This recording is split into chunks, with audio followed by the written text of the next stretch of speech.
Dave, you threw me for a loop this morning. I was on the schedule for doing the prayer confession this morning, and I was actually out of my seat, and then I saw Dave's name up there, so sat back down again. I was going to take the opportunity to thank Ken Barry for making this nice podium for us for the monitor up here. It disturbed Ken when the monitor was this high that when Don Gleasing came to read, he couldn't see Don's face. I personally don't have a motivation in that at all. I don't think that's a bad thing, but Ken was disturbed by that, so he put his talents together and made us a nice podium so that we can now see Don Gleasing's face when he comes up to read. So thank you, Ken, for doing that for us. Appreciate that very much. In Justin's absence, we're looking at 5 inspirational stories through the month of July. A large portion of Scripture, the Bible, is in story form. There's other forms of literature in the Bible. There's poetry, wisdom, Gospels. But the main priority or section of Scripture throughout is story form. And the reason for that is, at least I think, stories do something for us that other forms of literature do not. Stories allow us to relate and to put ourselves inside God's history. When we read about Esther, as we did the first Sunday, or David, like we did the second Sunday, that story allows us to insert ourselves and say, what would I do if I was there? Would I be like Esther? Would I be like David? When Jesus was asked, who's my neighbor? He told a story. He said, well, let me tell you about that. Let me tell you about this guy who was on a trip. He got waylaid by thieves. He was hurt. And then these 3 other people passed by. Why didn't he just say, everyone's your neighbor? Because that story allows us to read and to say, who would I be? Would I be the Levite? Would I be the priest? Or would I be the Samaritan? So stories allow us to insert ourselves and then be challenged by what we find when we go there. And inspirational stories do the same thing, except they take it to another level, again, in my opinion, where you're looking at Esther, who goes before a king and risks her life to ask for mercy for her people. I don't think any of us here have any thought that we're going to become a queen someday or a king, but courage to that level is something we can aspire to. Same with David. Will we see ourselves as God sees us, or will we only see giants? That's an extra level, kind of inspirational.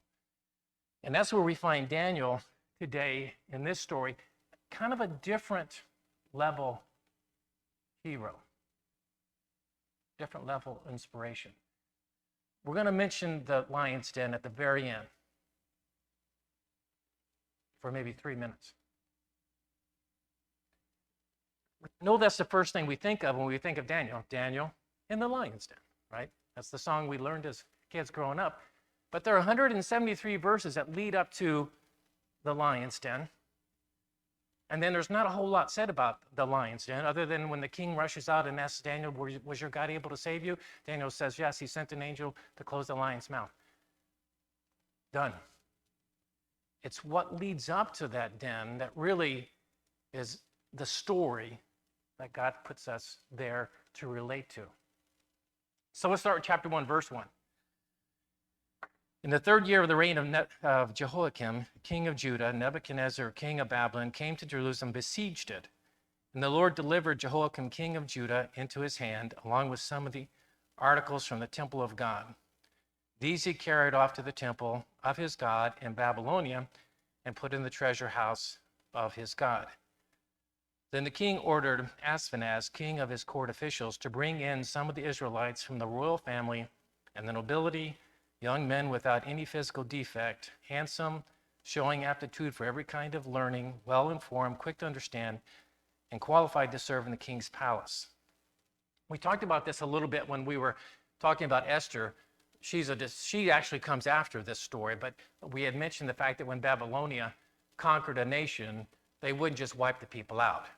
They would deport the nobility, the educated, the wealthy back to Babylon, and import Babylonians back into the land they just conquered to try to make it more of an extension of their own country. And so in this particular case, this is what Nebuchadnezzar's done. He's brought back the nobility, of which we're going to find Daniel being one of those. Now the question is, and this is really what our focus is going to be today, for the Israelites, they've gone from, this is the southern two tribes that are being captured, and that's a lot of history there, but this is just a portion of the Israelites. The northern tribes of Israel, the 10 tribes, have already been carried off into captivity by the Assyrians, and they have totally disappeared. The 10 northern tribes were completely assimilated into the Assyrian culture. They no longer existed after a time. That's why you might have heard the phrase, the 10 lost tribes of Israel. They're lost because nothing was ever known of them after that. That they pretty much embraced their culture. They pretty much just totally gave themselves into it and lost their distinctiveness. The southern kingdom, the 2 tribes of Judah and Benjamin, were carried off to Babylon. So their question is, how are we as Israelites supposed to relate to this pagan culture we find ourselves in? That's a question for us to relate to. How do we, as Christians, how are we supposed to relate to our pagan culture?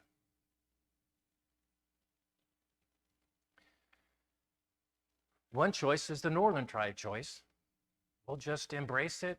You can't beat them, join them. We'll lose all our distinctiveness. We won't stand for anything that's different. We won't stand against. We'll just become one of them and totally lose our identity. Another option is expressed by a psalmist in Psalm 137. This is written by someone who's going through this time of Babylonian capture.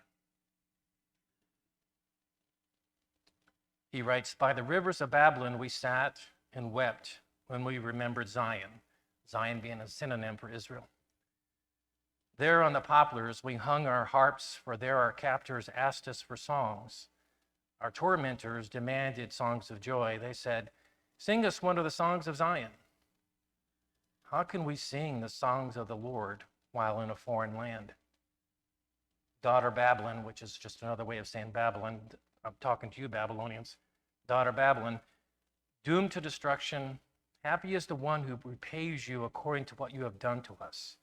Happy is the one who seizes your infants and dashes them against the rocks." Just a little bit of bitterness there. A little bit of retribution, a little bit of wish we could get even, a little bit of sorrow and unhappiness with God. And you can imagine that kind of mindset, that kind of person who has that kind of mindset, when they get to Babylon, they're not going to be embracers. If anything, they're going to withdraw, retreat, try to group like-minded Israelites among them, try to segregate themselves and keep away from any Babylonian culture that they encounter. That's another option. Jeremiah talks about a third option, and that's the one that Daniel took. And that's one we're going to talk about just for a few minutes.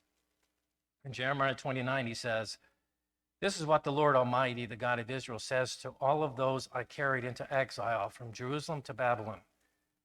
Build houses and settle down, plant gardens and eat what they produce. Marry and have sons and daughters. Find wives for your sons and give your daughters in marriage so that they may too have many sons and daughters. Increase in number there, do not decrease. Also seek the peace and prosperity of the city to which I have carried you into exile.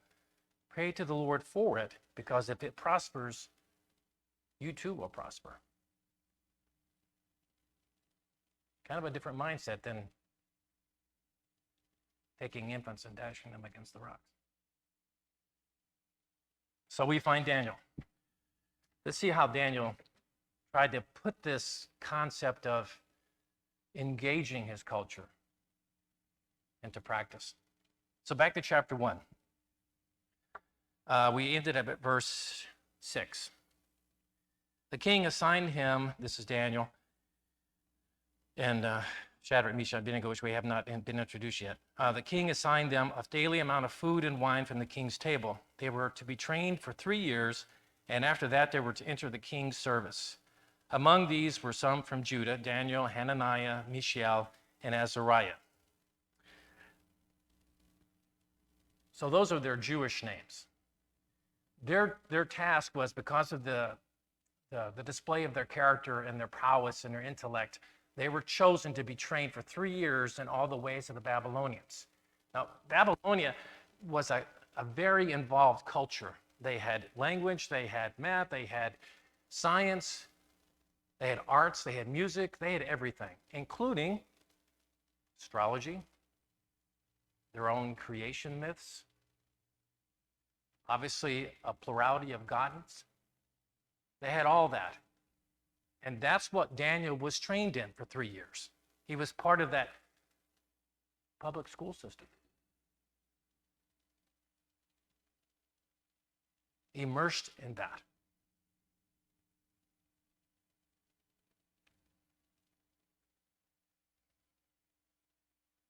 Let's skip down to verse 17. To these 4 men, God gave knowledge and understanding of all kinds of literature and learning. And Daniel could understand visions and dreams of all kinds. At the end of the time set by the king to bring them in, the chief official presented them to Nebuchadnezzar. The king talked with them, and he found none equal to Daniel, Hananiah, Mishael, and Azariah. So they entered the king's service. In every matter of wisdom and understanding about which the king questioned them, he found them 10 times better than all the magicians and enchanters in his whole kingdom. And Daniel remained there until the first year of King Cyrus. So what was Daniel's response to living in a pagan culture? Pretty much excel in it. Demonstrate your capabilities. Learn. Grow. Help it to prosper. Does that strike you as kind of counterintuitive to what we thought it might be? In chapter 2, Nebuchadnezzar has a dream in which he has this statue.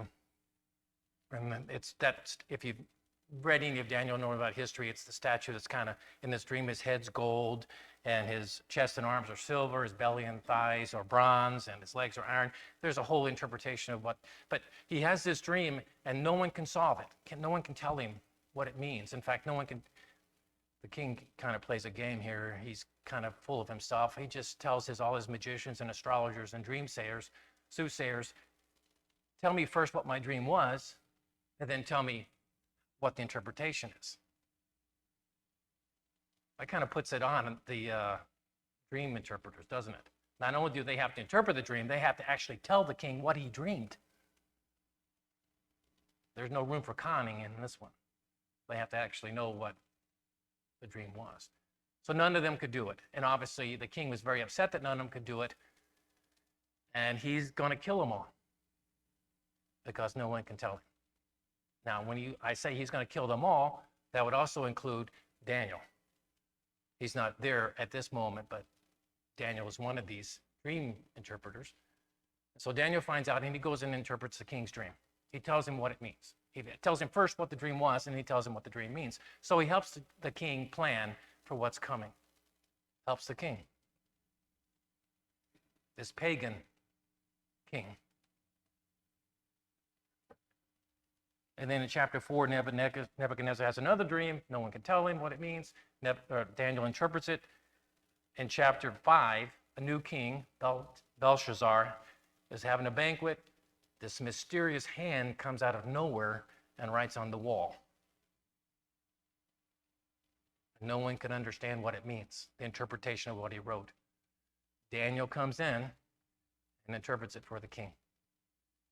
And then finally in chapter 5, at the very beginning of chapter 6, new king, this is Darius.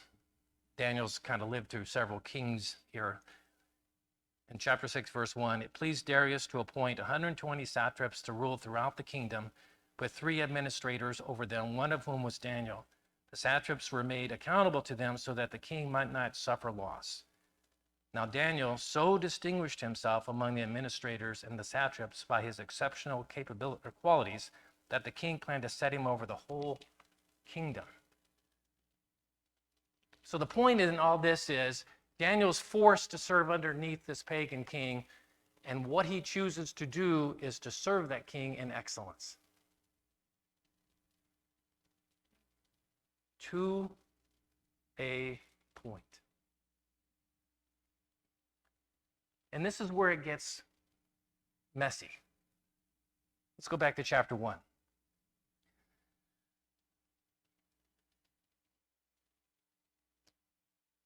This is starting verse 6. Among those were some, and this is introduction again of Daniel and his three companions from Israel. Among these were some from Judah: Daniel, Hananiah, Mishael, and Azariah. The chief official gave them new names. To Daniel, the name Belteshazzar; to Hananiah, Shadrach; to Mishael, Meshach; and to Azariah, Abednego. Those are the names we know. Now, what you don't see on the surface is all the names that they had before were God's names. Their names meant God is my judge, the Lord shows grace, who is what God is, and the Lord helps. Those were the meanings of their former names. And every name they got, new name, was a reference to one of the pagan gods of the Babylonians. Now here's the thing. They accepted those names.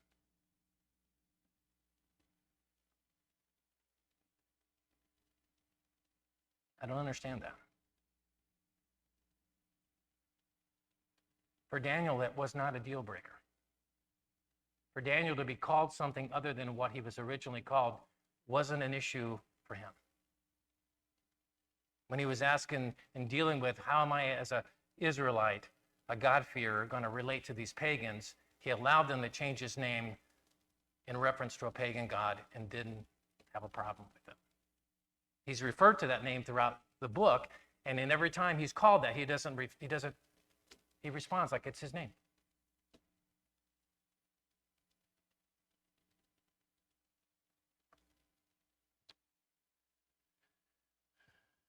But let's go to verse 8. But Daniel resolved not to defile himself with the royal food and wine, and he asked the chief official for permission not to defile himself this way. Now God had caused the official to show favor and sympathy to Daniel, but the official told Daniel, I'm afraid of my lord the king, who has assigned your food and drink. Why should he see you looking worse than the other young men your age? The king would then have my head because of you. Daniel then said to the guard whom the chief official had appointed over Daniel, Hananiah, Mishael, and Azariah, please test your servants for 10 days. Give us nothing but vegetables to eat and water to drink. Then compare our appearance with that of the young men who eat the royal food, and treat your servants in accordance with what you see. So he agreed to this and tested them for 10 days. At the end of the 10 days, they looked healthier and better nourished than any of the young men who ate the royal food. So the guard took away their choice food and wine that they were to drink and gave them vegetables instead. Now, this is not about veganism versus carnivorism, okay? That's not what this is about. What's going on here is that the royal food is food that has already been prepared and initially dedicated to their gods. The meat has already been offered as a sacrifice, and what's left over has been now served. The wine has been poured out initially onto an altar in dedication to the god and is now being served. And for Daniel, this is this is a hill he's going to die on this hill. This is too much. And I think that the difference goes to his identity in terms of, you're asking me to worship something other than my God. I cannot do that. I can help you as a Babylonian government excel and prosper. I can conduct myself in my affairs. I can be a great administrator and a great leader. I can make this work. I can help you prosper, but I won't worship another God. I will not do that. And so he goes to the administrator and says, let's do this respectfully. I wish we had more time, because this is a lesson in of itself. How do you negotiate in a pagan world? But you notice Daniel tries to make it a win-win for both sides. Let me give you what you need, but you have to give me what I need. Don't make me worship your God, but I won't let you lose face. I won't let you basically die. Because if Daniel and the three companions there showed any kind of inferiority in terms of their well-being, their health after these 10 days, the steward was going to be held responsible. He was given the task of making sure these men grow healthy and prosper. So Daniel's asking this guy to take a big risk by giving them just vegetables and water. So he sets up this little trial. In 10 days, not a whole lot's going to happen that can't be then recovered. So he's helping the steward understand, let's see if we can make this work. Let me worship my God, and I'll make sure that you don't lose face or die. And it works. They both get what they want. And then in back to chapter 6, we just got through reading about Daniel's elevation to this premier position, and the fact that he was getting ready to take over the whole kingdom and be second only to the king himself. In verse 4 of chapter 6, at this, the administrators and the satraps tried to find grounds for charges against Daniel in his conduct of government affairs, but they were unable to do so. Let's stop there for a second. This is how good Daniel was at helping Babylon prosper. They couldn't find anything wrong with how he conducted his job. He is the premier worker for the king. They can't find laziness, they can't find corruption, they can't find anything he's done wrong. He is the best worker possible.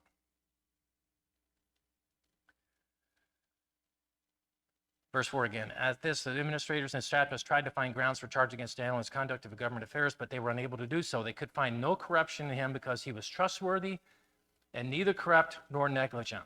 Finally, these men said, we will never find any basis for charges against this man Daniel unless it has something to do with the law of his God. In essence, what they're saying is, we can't find legitimate complaints against Daniel, so we're going to have to frame him. We got to come up with something. We have to make his faith work against him because he's sound in everything. So verse 6, so the administrators and the satraps went as a group to the king and said, O King Darius, live forever, the royal minister, blah, blah, blah.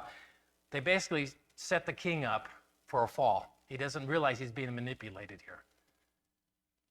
They in essence say to the king, you're so great, king. You're so worthy of honor. Let's make a law that says no one can worship or pray to anyone but you for the next 30 days. Of course, the king being king, ego, hey, good idea. I earned that. I deserve that. Everyone just prays to me. Verse 10, now when Daniel learned that the decree had been published, he went home to his upstairs room where the windows opened towards Jerusalem. 3 times a day he got down on his knees and prayed, giving thanks to his God, just as he had done before. Then these 3 men went as a group and found Daniel praying and asking God for help. So they went to the king and spoke to him about his royal decree. Did you not publish a decree that during the next 30 days, anyone who prays to any god and except you, O king, would be thrown into the lion's den? The king answered, the decree stands in accordance with the laws of the Medes and Persians, which cannot be repealed. Then they said to the king, Daniel, who was one of the exiles from Judah, pays no attention to you, O king, or to the decree you put in writing. He still prays 3 times a day. When the king heard this, he was greatly distressed. He was determined to rescue Daniel and made every effort until sundown to save him. We got a pagan king who thinks he deserves all this worship for 30 days, makes this law, and then realizes what it's going to mean for an Israelite and hates himself for it. Stays up, tries to figure out a way out of this mess. I made this law. It's going to hurt this one Israelite who has just excelled in everything he's done and has made me prosper as his king. But he couldn't do it. Because of the way things were, he made the law. Everyone's got to live by it, including him. So verse 15. Then the men went as a group to the king and said to him, Remember, O king, that according to the law of Medes and Persians, no decree or edict that the king issues can be changed. So the king gave the order, and they brought Daniel and threw him into the lion's den. This is why I was saying at the beginning, everything that's gone on before is the important stuff. It's the challenge of an Israelite living in a pagan culture. It's the nature of Daniel, a man of God, living in complete authenticity as an Israelite in a pagan culture, but yet holding on to his identity, holding on to his faith in God, not wavering in that, not willing to bow to any other God but his God. All that is now led up to the lion's den. So he gets thrown into the lion's den. So the king gave the order, and they brought Daniel, threw him into the lion's den. And the king said to Daniel, May your God whom you serve continue to rescue you. A stone was brought and placed over the mouth of the den, and the king sealed it with his own signet ring and with the rings of his nobles, so that Daniel's situation might not be changed. Then the king returned to his palace and spent the night without eating and without any entertainment being brought to him, and he could not sleep. At the first light of dawn, the king got up and hurried to the lion's den. When he came near the den, he called to Daniel in an anguished voice, Daniel, servant of the living God, has your God, whom you serve continually, been able to rescue you from the lions? Daniel answered, O king, live forever. My God sent his angel, and he shut the mouth of the lions. They have not hurt me, because I was found innocent in his sight, nor have I ever done any wrong before you, O king. The king was overjoyed and gave orders to lift Daniel out of the den. And when Daniel was lifted from the den, no wound was found on him, because he had trusted in his God.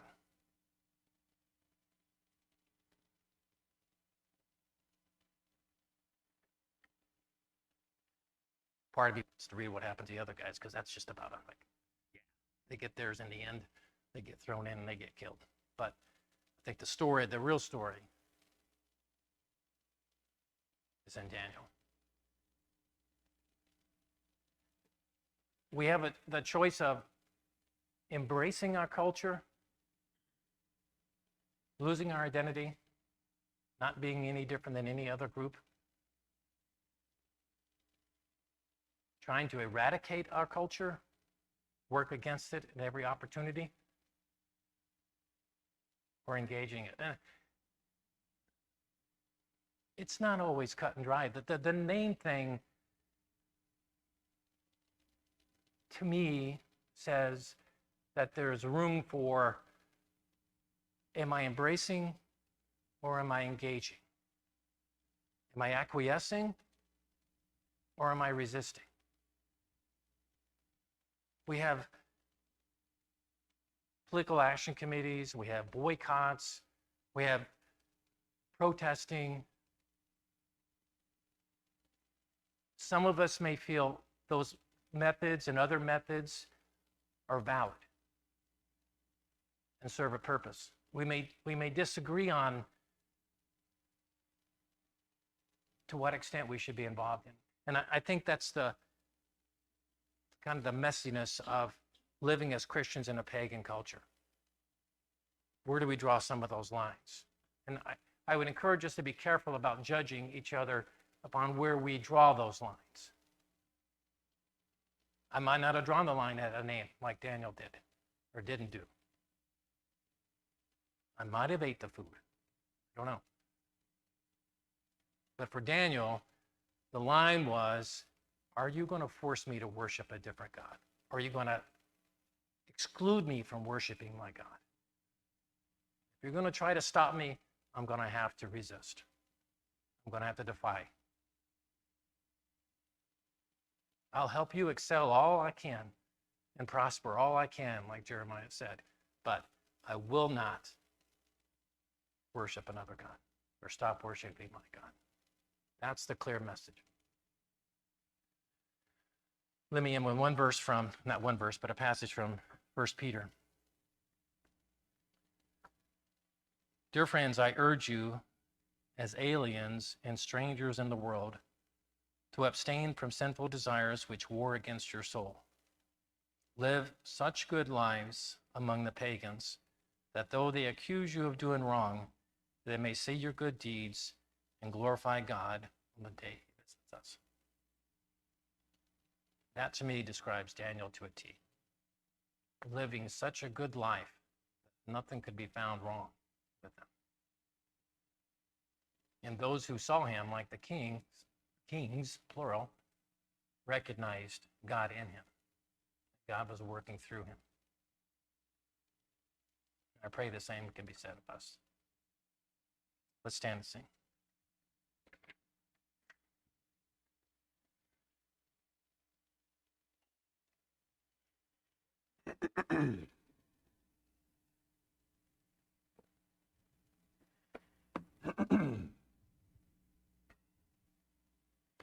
Jesus calls us o'er the tumult of our lives, wild, restless sea.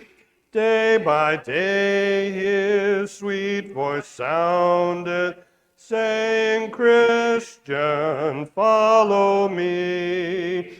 Jesus calls us from the worship of the vain world's golden store, from each idol that would keep us, saying, Christian, love me more. In our joys and in our sorrows, days of toil and hours of ease, still he calls in cares and pleasures, Christian, love me more than these. Jesus calls us by thy mercies, Savior, make us hear thy call. Give our hearts to thine obedience, serve and love thee.